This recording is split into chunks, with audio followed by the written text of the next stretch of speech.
Things to do in Melbourne. Hello guys. Welcome to my YouTube channel, Travel the World. If you want to visit any other country in the next video, then tell us in the comments. Also, don't forget to subscribe to my channel. Today I am going to talk about Melbourne. It is the capital city of Victoria in Australia. The city is known for its many laneways, its cultural diversity, excellent dining options for all budgets, and amazing street art. It's also known for being the coffee capital of the world and for being regularly voted as the world's most livable city. According to the latest Australian official population estimates, the city of Melbourne is the 13th fastest growing municipality in Australia in percentage terms. At June 30, 2020, an estimated 183,756 people were living in our city. To find out the best places to visit in Melbourne, stay with us till the end. Let's begin with the interesting and breathtaking places present in Melbourne. Dandenong Ranges National Park. Exploring all the rewarding things to see and do in Dandenong Ranges National Park requires time and planning. Covering 3,215 hectares, the park is rich in walking trails, wildlife, lush fern gullies, and forests of towering mountain ash. The best way to experience the park's beautiful scenery and abundant wildlife is on the network of scenic hiking trails. Tree goannas, echidnas, and black wallabies inhabit the park, and at night you might even catch a glimpse of feather-tailed gliders or yellow-bellied gliders soaring across the forest canopy. Other popular things to do in the park include horseback riding, cycling, and birding. Keep an eye and ear out for the superb lyre bird, which mimics the calls of other birds. Although the Dandenong Ranges restaurants are excellent, many people enjoy packing a picnic. Grant's Picnic Ground is a must-do for tourists interested in birds.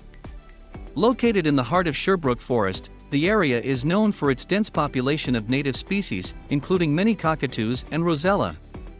Popular hiking trails also branch out from this area. Royal Botanic Gardens, Victoria.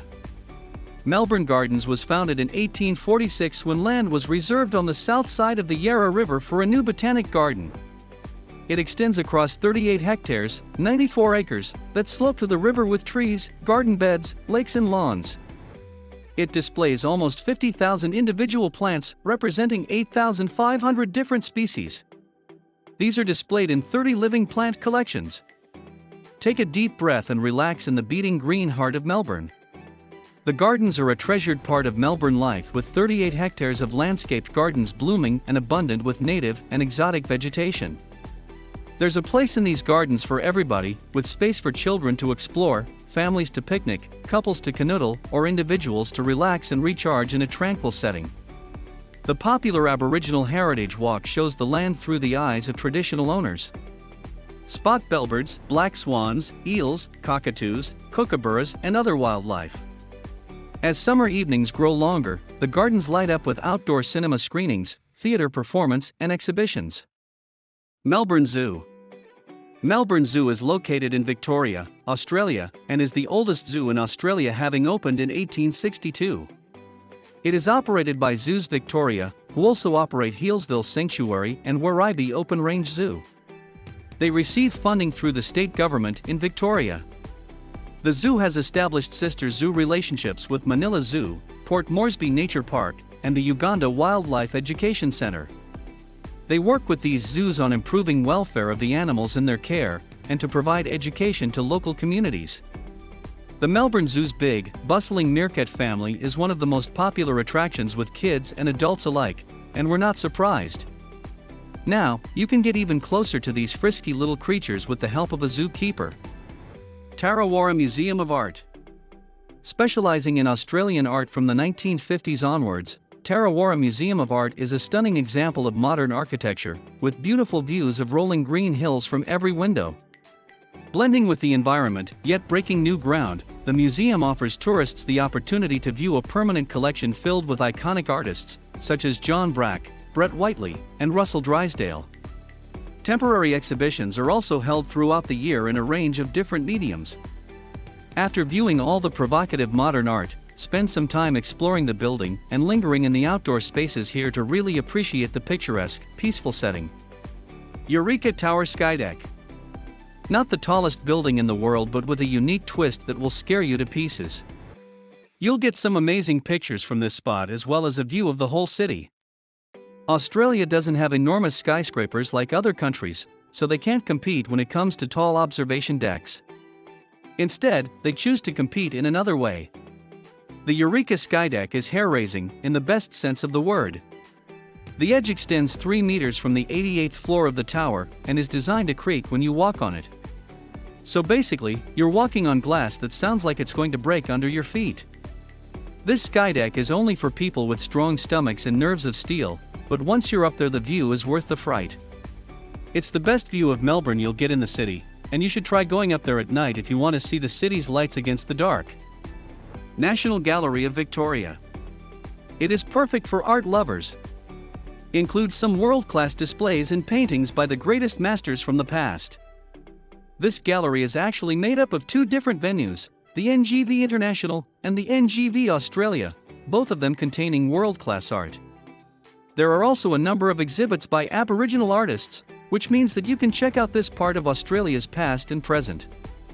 Make sure you don't miss the Rembrandt, Tiepolo, and Bonnard that make up part of this gallery's permanent collection.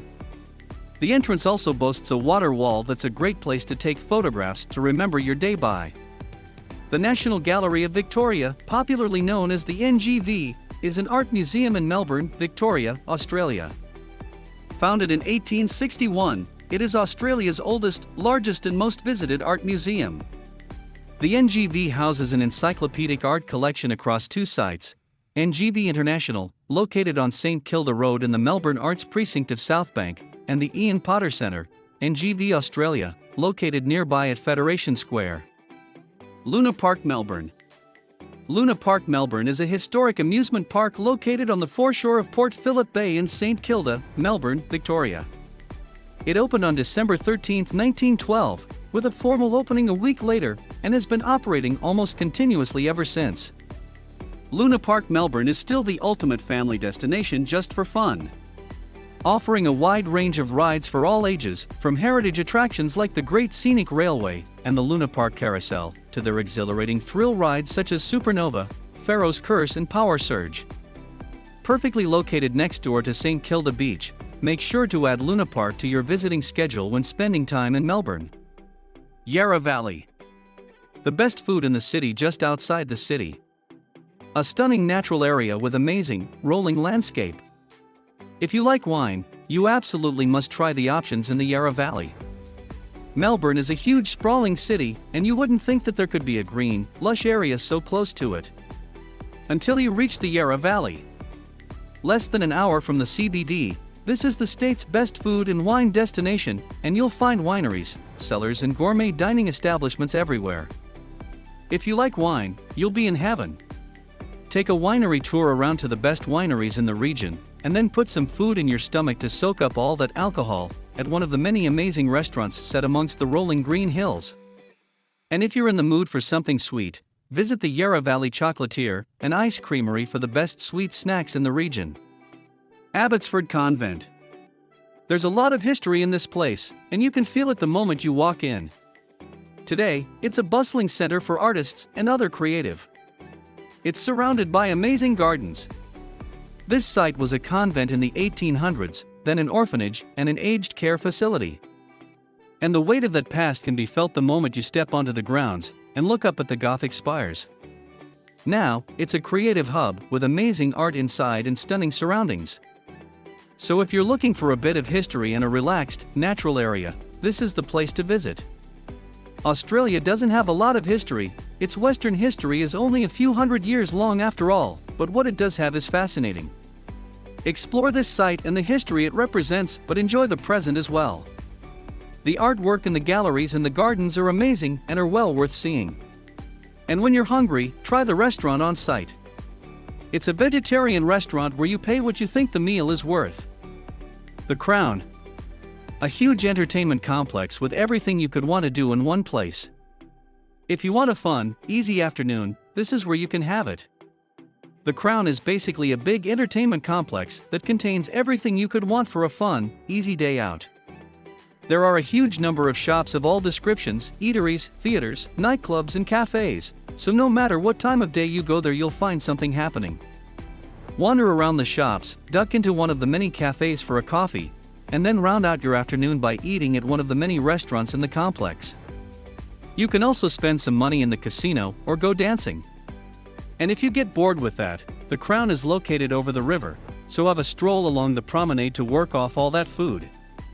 So, which of the following places you have liked the most and why? Tell us in the comments. Also, don't forget to like the video as well.